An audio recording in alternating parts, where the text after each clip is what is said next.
सरगम studio Bodhgaya.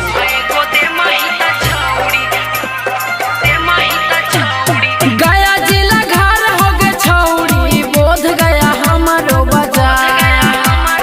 गया जिला घर हो गे छौड़ी, बोध गया हमारो बाजार। चुमाए गो दे महिता छौड़ी, कीन देबो सोनावा के हार। चुमाए गो दे महिता छौड़ी, कीन देबो गलावा के हार।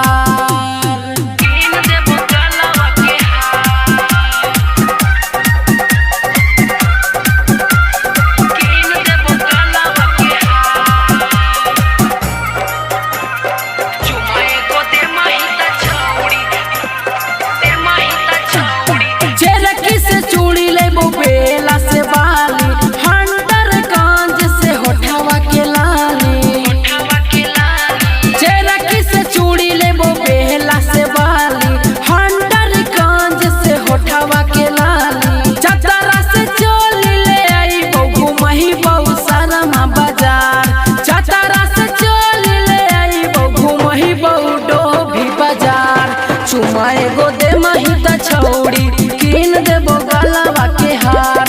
चुमाए गो दे महिता छौड़ी, कीन देबो सोनावा के हार।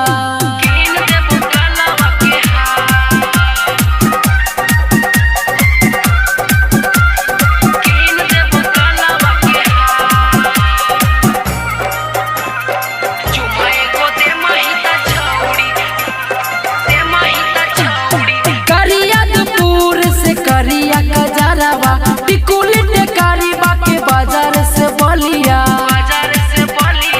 करियापुर से करिया कजरवा टिकुली टेकारी बाके बाजार से बलिया। चेहरा चमक तोगे छौड़ी, शोभ के सेंट ली है मार। चेहरा चमक तोगे छौड़ी, शोभ के सेंट ली है मार।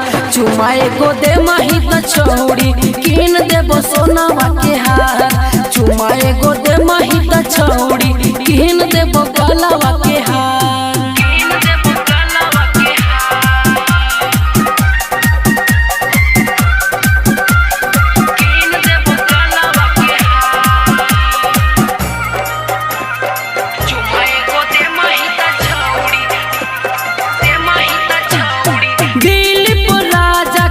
दे छौड़ी दिल गे, 2 मिनट में हो तो प्यार वाला फील गे। दिलीपुर राजा के दे छौड़ी दिल गे, 2 मिनट में हो तो प्यार वाला फील गे। बेच देबो तोरा खातिर खेतवा, बेच देबो घरवा दुआर। बेच देबो तोरा खातिर खेतवा, बेच देबो घरवा दुआर। चुमाए गो दे महिता छौड़ी, कीन देबो सूट सलवार। चुमाए गो दे महिता छौड़ी, कीन देबो गलावा के हार। Recording by Sargam studio Bodhgaya.